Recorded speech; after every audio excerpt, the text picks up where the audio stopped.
Halo semuanya. Awalnya saya seneng banget gitu kan disuruh di rumah aja. Tapi makin lama makin kesini jadinya Perasaannya sedih. Sedih banget sih sebenarnya. Awalnya sih aku kaget dan sedih. Ya perasaannya pasti sedih lah ya.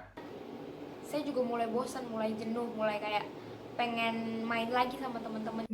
Sebenarnya pasti agak kesusahan karena itu kan gak bisa keluar bebas gitu. Dan juga nggak boleh ketemu sama teman-teman lainnya. Jadi kayak bosan banget gitu. Terus tuh nggak bisa keluar rumah. Dan sekarang harus di rumah terus. Semua harus 2 kali lebih higienis lagi, harus lebih bersih lagi. Terus juga mau melakukan aktivitas apa yang biasa dilakukan di luar juga nggak bisa gitu. Tapi di setiap situasi kan pasti ada hikmahnya. Masih ada buku-buku yang belum dibaca, habis itu tugas juga banyak. Jadi kita bisa punya waktu istirahat yang lebih banyak dibandingkan biasanya. Saya juga tahu kok, misalnya di luar juga banyak yang pengen di posisi kita di rumah aja ini. Aku masih fine aja gitu di rumah. Tujuannya mungkin baik supaya karena kita semua udah lama gak ketemu keluarga.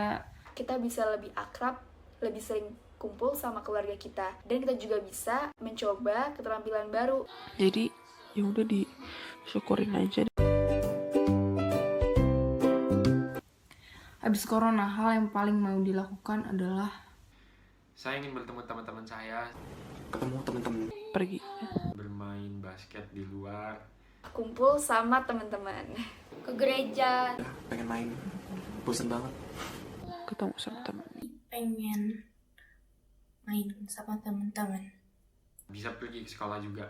pelukin semua teman-teman. Sama guru-guru juga. Sama liburan. Ngumpul sama teman, terus kemana-mana, terus Ya lain-lainnya lah. Terus terang hal ini ya merupakan hal yang baru. Kaget sih, soalnya kita kan belum pernah kayak gini kan sebelumnya. Jadi Beda doang. Saya ini pelajarannya dari rumah dan sendiri, jadi online. Kalau buat aku sendiri sih, aku seneng banget dan juga nyaman sama home learning. awalnya tuh kayak capek, terus males, bersungut-sungut gitu. Pertama sih seneng, Soalnya bangunnya bisa lebih siang. bisa santai-santai di rumah. Ya biasa aja sih. Awalnya mungkin masih merasa kesulitan. tapi setelah HL kedua, ketiga udah mulai terbiasa. Tapi lama-lama bosen juga. Ada capeknya soalnya tugasnya kan banyak banget. Terus nggak bisa ketemu teman-teman. Tapi makin lama jadi mulai semangat, mulai optimis, terus jadi kebiasaan sih. Jadinya kayak lebih rajin gitu. Cara ini lebih fleksibel dibandingkan KBM biasa di sekolah. Cukup oke lah. Ya tetap lebih enak belajar langsung di sekolah. Ya Biasanya bisa L itu Jika ada tugas yang belum terselesaikan atau mungkin ada deadline tugas, saya akan kerjain tugas biasanya, nyelesain tugas. Terus kalau misalnya udah selesai, saya akan Tidur, terus Nonton film. Ngobrol sih sama mama papa atau sama abang. Terus Nonton. Kalau nggak nonton, main HP. Habis itu beres-beres gitu kayak mandi, segala macam. istirahat, makan. Baca buku ataupun bantuin beres-beres rumah. Terus yang paling penting mungkin mengisi waktu luang dengan bermain musik atau main sama anjing juga. masak dan lain-lain. Nonton, Bantuin masak atau enggak bermain dengan adik-adik saya. nonton YouTube atau streaming. Habis itu Ngegambar gitu. tidur. Jujur sangat melelahkan sih. kayak kita diforsirnya terlalu banyak gitu. keberatan juga sih karena banyak banget tugasnya. Kadang suka kesel sendiri. capek sih karena tugasnya lebih banyak yang online kan. Capek soalnya itu tadi kan kayak ngerasanya lebih berat gitu kalau HL. Tugasnya menurut saya justru lebih banyak di home learning ini daripada pas di kelas. Jadi kayak semua guru dari semua mapel bener-bener ngasih tugas yang seubrek gitu bareng-bareng. Kesel sih kadang-kadang. Saya merasa tugasnya terlalu banyak sih buat kita yang belajar di rumah ini. Karena biasanya kan kita kalau di sekolah tuh ngerjainnya rame-rame, terus sekarang ngerjainnya sendiri. Tapi tetap aja nggak seoptimal kalau misalnya kita belajarnya di kelas. Beda aja gitu. Biasanya kita diingetin gitu kalau ini lebih ke kita yang harus bisa ngatur diri kita sendiri. Tapi aku juga ngerti sih, mungkin itu juga karena guru-gurunya belum terbiasa juga sama home learning. Ya kurang efektif sih, maksudnya menurut saya tidak selalu semua pelajaran itu setiap pertemuan harus disertai dengan tugas-tugas gitu. Terus tugasnya kayaknya nggak tahu sih, kayak makin banyak gitu. Tapi kalau akhir-akhir ini, gurunya juga ngasih tugasnya lebih dikit sih. Udah gitu lebih fleksibel juga. Sebenarnya sih tugasnya nggak terlalu numpuk banget. Cuman kan kita emang di rumah udah waktunya banyak banget ya. Jadi ya udah. It's okay lah. Ya, gitulah. Kalau masuk tepat waktu, itu Harus pasang alarm sendiri. 15 menit sebelum masuk, jadi 6.45 lah. Jadi aku bisa nyiapin diri dulu dengan mandi dulu atau sarapan dulu. Jangan tidur malam karena supaya besok juga bisa bangun pagi. Di bawah dari jam 12 harus udah tidur. Terus udah standby di kelasnya 5 atau 10 menit sebelum mulai waktunya. Terus habis itu minta orang rumah juga ingetin, bangunin gitu. Biasa itu teman-teman kalau jam 7 kurang belum on, kalau kita belum on tuh suka diteleponin gitu sama teman-teman. Terus kalau misalnya yang HL sesi kedua, ketiga setelah istirahat, biasanya kalau misalnya nggak megang handphone, masang alarm 2 menit sebelum masuk kelas. Terus kalau tugas, Biasanya tugasnya itu selama sesi HL ya. Biasanya aku ngerjain tugasnya seefektif dan seefisien mungkin, sehingga dapat menyelesaikan tugasnya dengan cepat. Jadi ngumpulinnya nggak telat. Lebih ke jangan menunda-nunda tugas. Berusaha langsung, Dikerjain. Kalau batas waktunya sampai akhir pelajaran berarti langsung kerjain, pasti kasih. nggak tunggu-tunggu, nggak tunda-tunda gitu. Terus saya langsung kerjain gitu kan. Nah, kalau untuk yang deadline jangka panjang, Catat deadline-nya supaya kita bisa menentukan mana yang lebih penting dan mana yang mungkin bisa kita singkirkan sebentar gitu. selain harus kesadaran diri sendiri, teman-teman juga suka ngingetin gitu, kayak jangan lupa ya tanggal segini ada tugas, jangan lupa tanggal segini ada tugas gitu. Jangan pas H-1 kumpul baru ngerjain. Tapi nyicil. Jadinya aku nggak panik pas H-1 dan udah selesai tepat waktu. Harus pintar-pintar nyicil tugas. Kalau hari libur sama aja sih sebenarnya. Nggak banyak yang bisa dilakuin. tidur, Lebih bisa bangun siang. Pagi harinya aku berjemur dulu. Kerjain tugas, Ya main HP doang. atau enggak baking di hari Sabtu, bantuin mama. Baru habis itu ngelakuin kegiatan lain. nonton, Biasanya lebih banyak di kegiatan gereja karena hari Sabtunya ada kegiatan anak-anak muda, ibadah anak muda, terus main HP gitu. Nonton aja. Terus kadang suka bantu bersih-bersih. main HP, Masak-masak gitu. minggunya Selalu ikut Ibadah online. nonton YouTube atau streaming. Kadang kalau ada tugas yang belum selesai dikerjain. terus paling mempersiapkan buat HL besok. Terus tidur.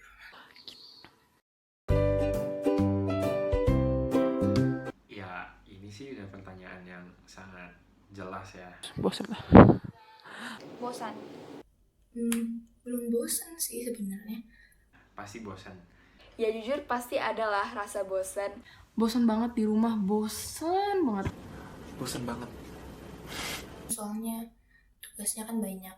Terus kayak kalau HL itu kerasanya lebih berat gitu karena kan kayak sendiri gitu kan. Kalau di sekolah kan kerjain bareng-bareng. Terus ya gitu gitu deh, jadi kerasanya lebih berat aja. Apalagi saya adalah orang yang cukup sulit untuk berdiam ya, maksudnya sangat aktif gitu dalam berbagai aktivitas. Jadi sekalinya disuruh kayak diam di rumah aja itu kayak susah. Tapi tetap harus menyibukkan diri sama hobi atau aktivitas lain biar mengurangi rasa bosan itu. Kalau kamu sama teman-teman pasti, tapi kalau bosen kayaknya belum deh, soalnya itu tadi banyak aktivitas gitu. Nggak apa-apa sih, masih bisa ngobrol-ngobrol, weh jangan mama, yang kalau lagi masak ngajarin dan segala macamnya. Terus bisa belajar juga hobi-hobi yang kita tadinya nggak ada waktu banyak buat ngasah, sekarang udah bisa. Itu sih. Jujur aja saya belum menemukan hal yang kayak pasti gimana cara mengatasinya, tapi ya dijalanin aja gitu. Kalau misalnya bosan masak, terus Kadang HP doang. Terus Tidur atau enggak Karena orangnya ekstrovert, jadi tetap harus tahu kabar teman-teman. Paling Cerita sama teman-teman. lebih sering main sama anjing. Habis itu nonton. rapi-rapi. nelponin mereka kali, terus ngobrol-ngobrol aja. Bisa video call, bisa chatting, bisa ngetek-ngetek di Instagram, main game bareng gitu-gitu. Dan ngelakuin kegiatan-kegiatan yang baru atau hobi-hobi aku untuk mengurangi rasa kejenuhan itu. Atau enggak kalau udah pusing banget tidur. Ya gitu doang. Ya sabar-sabar lah. Kebiasaan baru mungkin jadi Lebih produktif dalam memanfaatkan hal-hal yang bisa dilakukan di rumah. Contohnya mungkin masak gitu tadi. Terus Oh, paling jadi lebih sering cuci tangan kali ya. Terus bangunnya siang terus ya.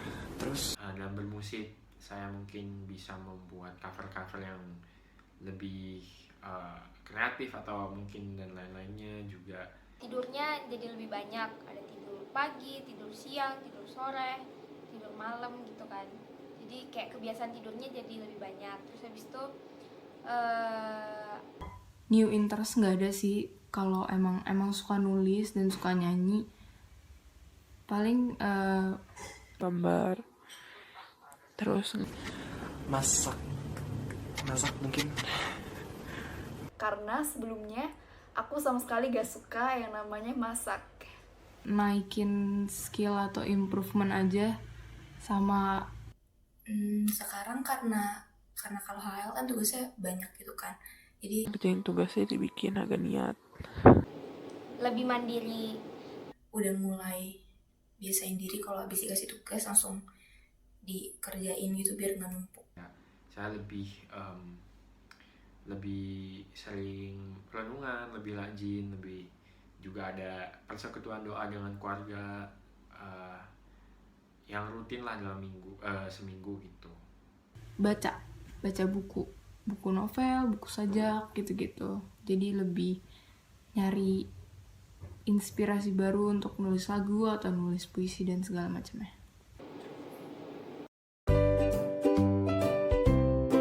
Jujur saja saya bisa bilang saya sudah sangat melaksanakan ini dengan baik karena benar-benar saya nggak keluar rumah sama sekali. Bahkan untuk pergi membeli bahan makanan atau mungkin barang-barang lain itu hanya orang tua saja yang pergi, saya tetap di rumah. Enggak sih, nggak melanggar. Nggak pernah. Selalu ngikutin di rumah terus, nggak pergi-pergi. Nah, kalau aku sih dari awal disuruh stay at home, aku tetap stay at home. Jadi aku nggak keluar rumah sama sekali. Udah dilakuin, tapi kemarin tuh pas 1 bulan di rumah nggak kemana-mana sama sekali. Palingan cuman jalan-jalan di sekitar rumah, pergi ke nganterin makanan ke rumah-rumah. Sudah saya lakukan. Udah dilakukan dan sampai sekarang belum keluar rumah lagi. Supaya cepat selesai.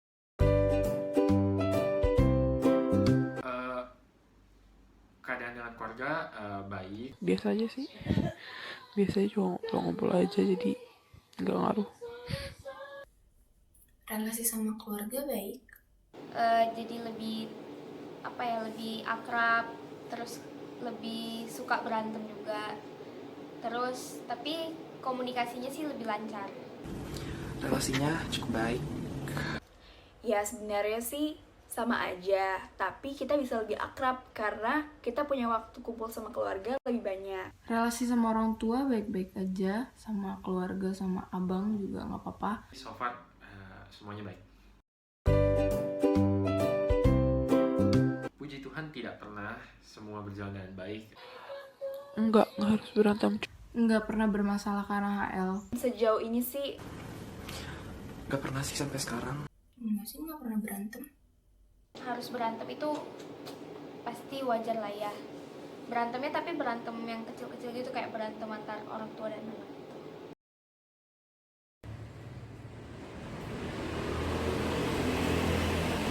Wah, macam-macam ya jawaban kalian. Ada yang bosan, ada yang mulai semangat, tapi ada juga yang biasa aja ya. Tapi saya yakin bahwa kita semua punya satu keinginan yang sama. Kita ingin pandemi ini segera berakhir.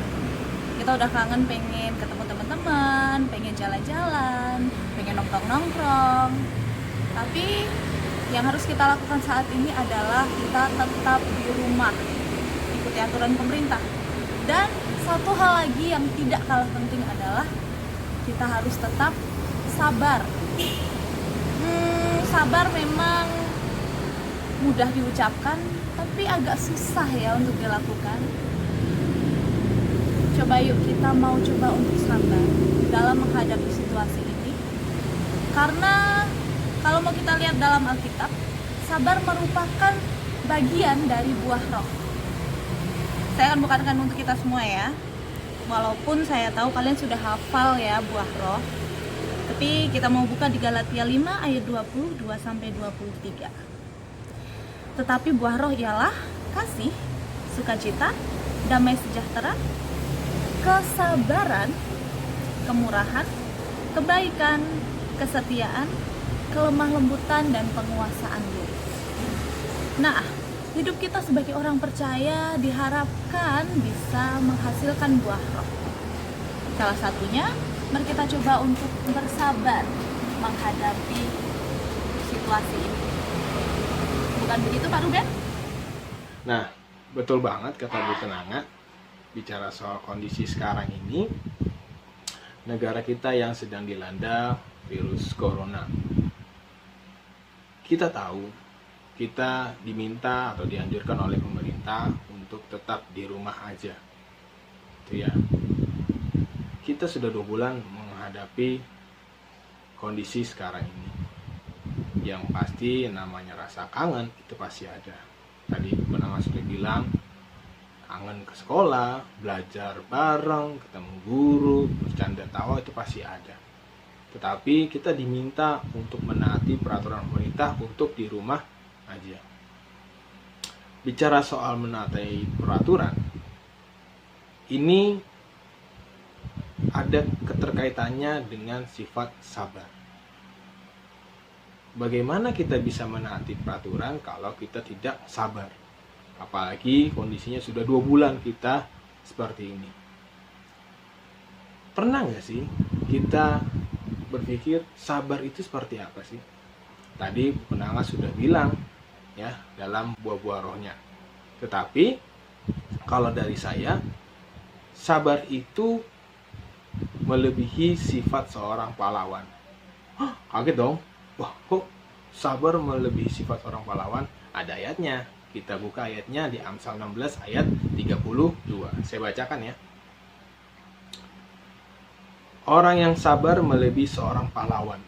Orang yang menguasai dirinya melebihi orang yang merebut kota. Ada 2 konteks di sini, sabar dan menguasai diri. Tentu saja ketika orang sabar, pasti dia bisa menguasai dirinya.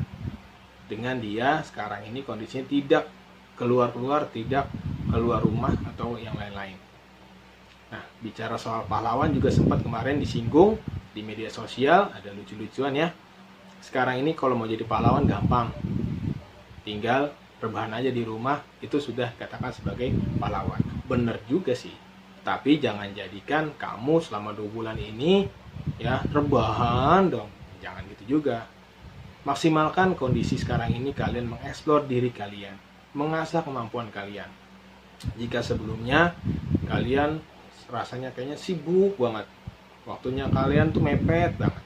Nah, kondisi yang longgar sekarang ini coba tolong maksimalkan ya, mengasah kemampuan yang tadinya nggak bisa masak, sekarang belajar masak. Yang tadinya nggak bisa bersih-bersih rumah, sekarang coba bersih-bersih rumah. Sambil kita menunggu dan tetap berdoa supaya wabah ini segera selesai. Seperti itu, agar kita bisa kembali lagi ke sekolah, berkumpul lagi, belajar bareng dan bercanda tawa. Nah, dari itu aja dari saya. Kira-kira ada tambahan apa lagi, Bu Ari? Silakan. Pak Ruben, terima kasih. Saya menambahkan apa yang sudah disampaikan teman saya tadi, Pak Ruben dan Ibu Kenanga.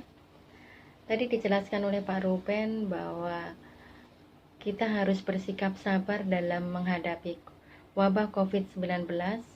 Sabar tadi dikaitkan atau diilustrasikan sebagai seorang pahlawan, pahlawan yang aktif, pahlawan yang kreatif, pahlawan yang punya inovasi, pahlawan yang menghasilkan sesuatu. Ibu Kenanga juga menyampaikan bahwa kita harus dilatih kesabaran kita dalam menghadapi situasi yang terjadi sekarang ini. Dengan melakukan sikap sabar, itu sudah cerminan dari salah satu bagian dari buah-buah roh. Saya sedikit menambahkan, sabar itu saya kaitkan, saya titik beratkan pada sukacita dan pengharapan. Kenapa saya mengambil titik poin pada sukacita dan pengharapan? Karena saya berlandaskan pada Roma 12 ayat 12. Di sini saya akan bacakan. Bersukacitalah dalam pengharapan, sabarlah dalam kesesakan, dan bertekunlah dalam doa. Dampak dari COVID-19 kita tahu, terutama dalam dunia pendidikan, kami seorang pendidik harus melakukan work from home, dan siswa, anak-anak kami juga harus melakukan home learning atau pembelajaran jarak jauh di rumah. Mungkin kejenuhan dan kebosanan akan muncul, tapi tanpa kita sadari, satu titik poin penting yang bisa kita ambil hikmah dari kesemuanya itu, yaitu hubungan antara orang tua dan anak akan lebih muncul lagi. Intensitas pertemuan orang tua dan anak akan lebih bertambah yang sebelumnya mungkin sangat minim. Jadi dengan bertambahnya komunikasi antara orang tua dan anak, intensitas pertemuan orang tua dan anak, sukacita itu akan tumbuh. Dengan sukacita itu akan tumbuh, pengharapan akan selalu ada, dan semua yang terjadi di negara kita ini, kita harus berpengharapan kepada Tuhan, kita harus berlandaskan pada Tuhan, karena dengan kekuatan doa, kekuatan yang dari Tuhan, mudah-mudahan kita akan bisa melalui wabah COVID-19. Thank you.